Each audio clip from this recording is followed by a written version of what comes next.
என் செல்ல பிள்ளையே, இந்த வராகியம்மா உனக்காக கொண்டு வந்த இந்த மங்கள குங்குமத்தை, வெற்றி குங்குமத்தை தொட்டு விட்டாயல்லவா? நீ எதிர்பார்த்த மங்கள நிகழ்வுகளும் வெற்றி செய்திகளும் இனி தானாகவே உன்னை தேடி வரும். தன் நிலை மாறும்போது தன்னுடைய குணத்தையும் மாற்றிக்கொள்ளும் மனிதர்கள் இங்கு நிறைய பேர் இருக்காங்க. வசதி வந்துருச்சுன்னா ஒரு மாதிரி பேசுறாங்க, வறுமையில இருக்கும்போது ஒரு மாதிரி பேசுறாங்க. யார் எப்படி இருந்தாலும் உன்னுடைய வாழ்க்கையில நீ ஒருபோதும் எதையும் மாத்திக்க வேணாம். உன் மனசாட்சிக்கு உண்மையாக, உன் வாழ்க்கைக்கு உண்மையாக, நேர்மையாக, நியாயமாக நடக்கக்கூடிய நீ உன் எதிர்கால வாழ்க்கையை மகிழ்ச்சியானதாக மாற்றிக்கொள்ளத்தான் போகிறாய் என் செல்லமே. நீ நிம்மதியாகவும் சந்தோஷமாகவும் வாழ்வதற்கு உனக்கு ஒரு சில விஷயங்கள் தடையா இருக்கு. அது என்னன்னு நான் சொல்லட்டுமா?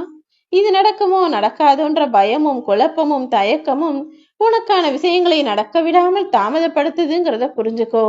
எந்த விஷயமா இருந்தாலும் இது நிச்சயமா நான் நினைச்சது போல நல்ல விதமாக நடக்கும் என்ற நம்பிக்கையை மட்டும் மனசுக்குள்ள வச்சுக்கோ. இந்த மங்களகரமான குங்குமம் என்பது உனக்காகவே, உன் வெற்றிக்கான அறிகுறியாகவே நான் கொண்டு வந்திருக்கேன். எப்போதும் நீ நீயாகவே இருந்தீனா உன்னை புரியாதவர்கள் உன்னை விட்டு விலகி போவாங்க. உன்னை புரிஞ்சவங்க உன் கூடவே உன்னை தேடி வந்து பாசத்தோடு பழகுவார்கள் என் செல்லமே. நீ எதிர்பார்க்கும் அன்பும் பாசமும் ஒரு இடத்துல கிடைக்காம இருக்கலாம். ஆனா அதுக்காக ஏன் வேதனைப்படுற? உன்னை புரிஞ்சுக்கிட்டவங்க தானா உன்னை தேடி வந்து நீ எதிர்பார்த்ததற்கும் அதிகமாக உன்னிடம் அன்பும் பாசையும் அக்கறையும் காட்டும்படி நான் செய்கிறேன். என்ன நடந்தாலும் அதை ஏற்றுக்கொள்ள உன்னை நீயே பக்குவப்படுத்தி கொண்டுதான் ஆக வேண்டும் என் செல்லமே. ஆனா என்ன நடந்தாலும் அதை அமைதியா பொறுமையா ஏத்துக்கிறது என்பது கடினம்தான் என்பது எனக்கு தெரியும். ஆனா அந்த கஷ்டமானது தானே நிரந்தரம். என்ன நடந்தாலும் ஏற்றுக்கொள்ளக்கூடிய மனசுதான் எல்லாருக்கும் இங்க நிரந்தரம். அது வேணாம், இது வேணாம், அது முடியாது, இது முடியாது நீ நினைச்சினா அது வேறு வழி இல்லாமல் உன்கிட்ட வந்து சேர்ந்தே தீரும். எதையும் சரியென ஏற்றுக்கொள்ளும் பக்குவம்தான் மனிதர்களுக்கு அவசியமாக இருக்கக்கூடிய விஷயம். உனக்கு துணை என்று நீ யாரையும் நினைக்காதே. ஏன்னா நீ துணையா நினைச்சவங்களும் அவங்கதான் உன் வாழ்க்கைக்கு எல்லாம்னு நீ நினைச்சவங்களும் அவர்களுடைய தேவை தீர்ந்ததும் உன்னை விட்டு விலகி போயிடுவாங்க என் செல்லமே.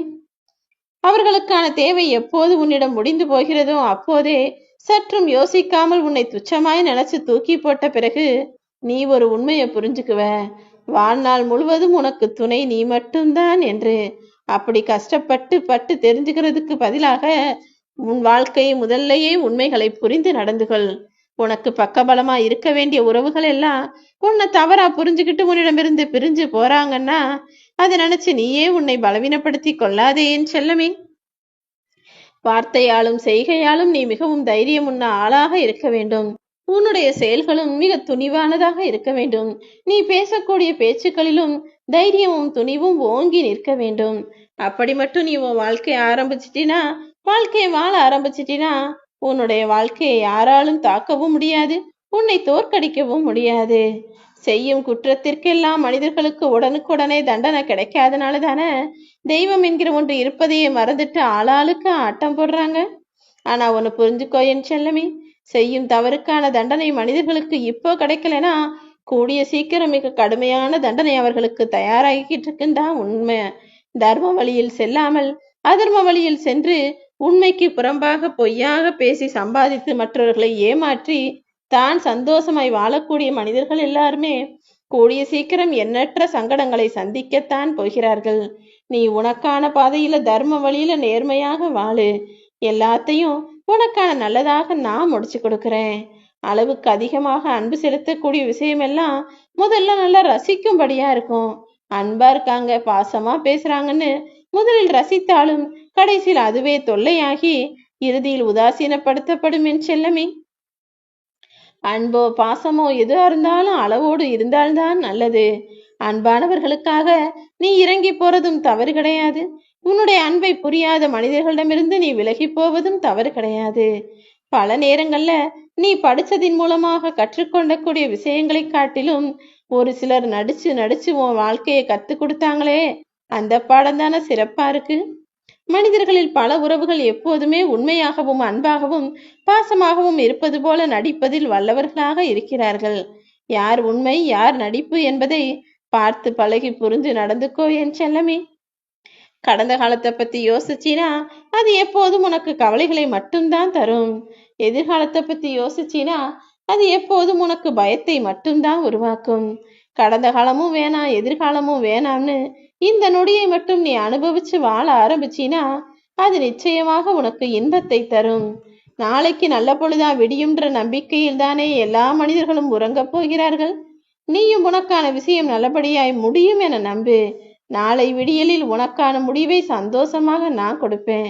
அதாவது நீ எதிர்பார்த்த காரியத்தை நல்லபடியாக நான் உனக்கு முடிச்சு கொடுப்பேன்.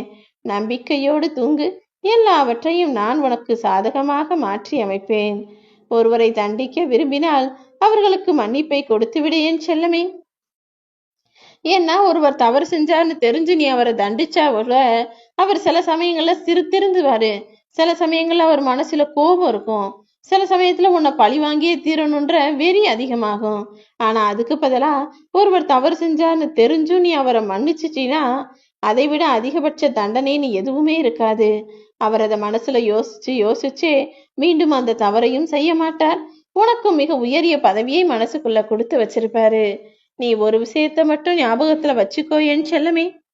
எல்லா சமயங்களிலும் நீதான் சிறந்தவர் என உன்னை நீயே நம்பக்கூடிய ஆளாக இருக்க வேண்டும். எவ்வளவு கடினமான சூழ்நிலைகள் வந்தாலும் நீ எதையும் கஷ்டமானதாக நினைக்க கூடாது. ஏன்னா எல்லா கடினமான இலக்குகளையும் உனக்காக நான் சுலபமாய் முடித்து கொடுப்பேன் அல்லவா. உன் வாழ்விலும் சங்கடங்கள் வரும்போது ஐயோ இப்படி நடந்துருச்சேன்னு தடுமாறாதே. ஆனா எல்லாத்தையும் சரி செய்வேன்னு என்ன தேடிவா.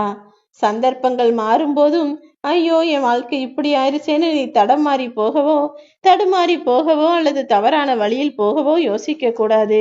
சூழ்நிலையும் சந்தர்ப்பமும் யாருக்கும் எப்படி வேண்டுமானாலும் மாறலாம். ஆனால் எப்போதும் நீ நீயாகவே இரு. சில இடங்கள்ல உனக்கு எல்லாமே தெரிஞ்சாலும் கூட எதுவும் தெரியாதது போல நீ இருந்தீனா அது உன் வாழ்க்கைக்கு நல்லதாக தான் இருக்கும். எல்லாமே தெரியும்னு நீ யாருக்கிட்ட நிரூபிக்க போற? உன்னை பத்தி உனக்கு தெரிஞ்சா போதும் என் செல்லமே. தன்னடக்கமும் பணிவும் தன்மானமும் துணிவும் தான் உன் வாழ்க்கையை உயர்த்தி கொண்டு செல்லக்கூடிய பண்புகள். உன்னுடைய இலக்கை அடைவதை மட்டுமே வெற்றின்னு நினைச்சுக்கிட்டு வெற்றிக்காக நீ தொடர்ந்து உழைச்சாலே நீ சற்றும் எதிர்பாராத விதத்தில் உனக்கான வெற்றியை மிக பெரிய அளவில் என்னால கொடுக்க முடியும். பாராட்டியவர்களை விட அவமானப்படுத்திய மனிதர்கள் தான் இங்கு அதிக வெற்றியாளர்களை உருவாக்கி இருக்காங்க. ஆமின் செல்லமே. ஒருத்தர் நல்லா செய்யறாரு, நல்லா படிக்கிறாரு, நல்லா எல்லாமே செய்யறாருன்னு பாராட்டுனா கூட அவருக்கு அது மிகப்பெரிய உத்வேகத்தை கொடுக்குதோ இல்லையோ. ஆனா ஒருத்தர் எதுக்கும் லாயக்கில்ல, அவர் எதையும் சரியா செய்ய மாட்டாரு, இவருக்கு எதுவுமே வராதுன்னு நீ யாரையாவது அவமானப்படுத்தும் போது அந்த அவமானம் கொடுக்கக்கூடிய உத்வேகமும் வெறியும் அவரை நிச்சயம் வெற்றியாளராக மாற்றியே தீரும். அப்படிதான் உன் வாழ்க்கையிலையும் ஒரு சில அவமானங்கள் வந்து சேர்ந்ததில்லவா. அவமானங்களை நினைச்சு ஒருபோதும் வருந்தாதே. அந்த அவமானங்களின் மூலமாகவே உனக்கான வெகுமானங்களை பெற தயாராகு தங்கமே. இதுவரை நடந்ததை பத்தி யோசிக்கிறத நிறுத்திட்டு இனிமே நாம எப்படி நடந்துக்கணும்னு யோசிக்க ஆரம்பி. எல்லாத்தையுமே நான் அவன் வாழ்க்கையில நல்லதாக நடக்கும்படி செய்து முடிப்பேன். ஓம் வராகி.